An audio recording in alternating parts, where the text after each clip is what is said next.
What is up, friends? Welcome back, and today we're gonna be talking about the trials. Now, everyone's really pissed off about this thing, and rightfully so. I mean, same. I'm pretty annoyed as well. And the reason being is that this thing is basically impossible to get the EX++ for. It's impossible to get the Shimmer record unless you drop some money, unless you have some broken Espers, unless you have, like, literally, look at this. Like, this guy has R6 Sally. That's the only way that he was able to do it. People with Shen Pin cannot clear this with just Shen Pin, right? So, and in the world, obviously this is the world, they have like the strongest stuff in the game, but it's really hard to get up there, right? Like, it's really difficult to get the 4 million that's required. I'm burping. Always happens. Every time I start talking, like, it's like my stomach just decides, okay, it's time for you to burp. But anyway, alright, so basically, this thing is impossible. And the main reason why this thing is impossible is, well, you could say that, oh, they're requiring you to buy R2 Valeria, and because you're required to have R2 Valeria because the damage is just too strong, it incentivizes you to pay, but I don't think that that's actually what Lilith did. Hopefully. I hope not. I think that they made an oversight onto this event, the Trial of Evidence. And the reason being is that this is, I think, the first boss in the game that has both things at the same time. It has both a turn limit and power boost, and I'm gonna show it here, just, you know, run this in the background. And the main thing is that having both a turn limit and power boost creates two very, very annoying scenarios where, okay, you have to kill it in 120 turns, so you want to do as much damage as possible, but you're also kind of punished because since this thing gets power boost, it gets stronger, and because it's getting stronger, you need to, you know, have some, like, espers that will heal you, that'll buff you, that'll make you stronger, that'll give you more time, basically, because if you just die before the 120 turns, then what's the point, right? And now, it becomes even more annoying. And the reason why it becomes even more annoying is because, let me pause this, but on this skill, first, it's immune to control and AP effects, so, like, that's already taken out the window. And then, it also extends your cooldowns, which means your own cooldowns to, like, you know, survive are unreliable in a sense. And then on its second skill, it will transfer debuffs, so you can't even debuff this boss.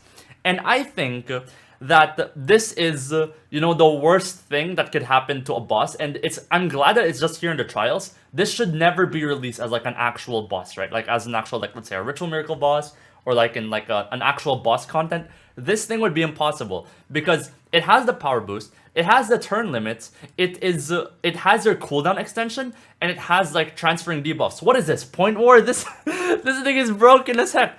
And this is why when you go into a game mode, most of the time, there are going to be limiting factors to it, right? There's going to be a gimmick to that boss that makes it difficult. So, for example, in Dislyte Lands, the gimmick is that you have to get a score. So you have to do as much damage to the boss in a given amount of time, in a set amount of constraints, and if you don't, you basically get a lower score and less rewards. In Ritual Miracle, the higher you climb up, the different bosses, Kronos, Apep, and Fafnir, they all have their own gimmicks. So Kronos takes AP, gets a lot of AP, and he'll takes his turn often. Apep has the whole poison, and Fafnir has the whole shields.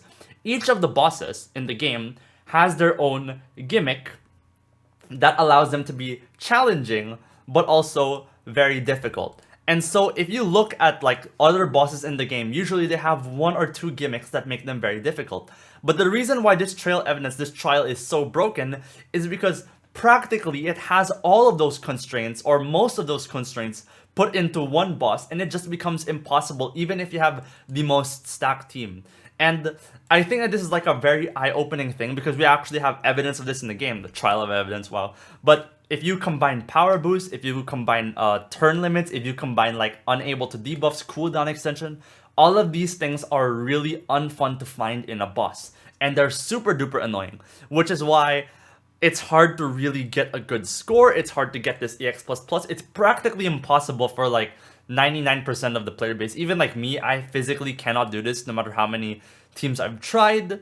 And yeah, it's also maybe a matter of just waiting for the exact perfect trial here that will give us, like, this perfect buff. But even then, like, this is really impossible. So, for example, in the Celestial Anomaly, right, turn limits in the messengers are the limiting constraints, right? And obviously the thing is also overstated. Like the higher the floors you climb, the stronger the boss gets. And there's also like the boss's gimmicks. But for the most part, the limiting factor here is the boss's gimmicks and turn limits. The stats can be even out thanks to the advanced strategy. So in the messenger, it was really annoying because, especially in the Wither messenger, because the boss was overstated as heck, and then there was a turn limit. It was impossible to win without the cheese. But by itself, I think turn limits are perfectly fine because in the other bosses, for example, like right now, they made it easier for us. The Void Messenger and the Scorch Messenger have been relatively simpler compared to like the Wither Messenger like a few months ago, which was absolutely impossible, right? So the Void Messenger, Scorch Messenger right now, they're on a very average difficulty, which is really nice because they have their own gimmicks, but they also have the turn limits. And if you can't beat them, maybe you just need your advanced strategy to be fully maxed out. And if you still can't beat them, then you just have to have the right team comp. I haven't seen anyone complain yet about the Void Messenger, the Scorch Messenger. So that goes to show that they've improved it since the Wither Messenger.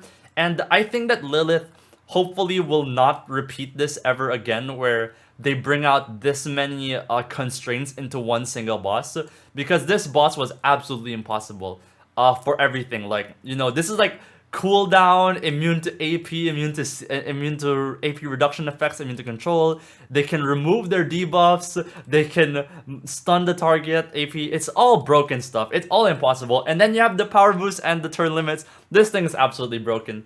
And I'm laughing right now because this is like the most broken like boss. Like if this was a real boss, right? If this was like a Desolate Land boss, Ritual Miracle, Celestial Anomaly boss, this thing would be absolutely broken. Impossible to finish. You need to bring out, you know, the strongest card in the game, the credit card. But it's just here. It's just here in the trials, and hopefully they'll just compensate us, maybe. Like just give everyone a shim record because this thing is absolutely broken. But yeah, what do you guys think? This thing is impossible. Don't even try to finish it. It closes in 2 days. Just give up, guys. But yeah, hopefully they will fix that in the future.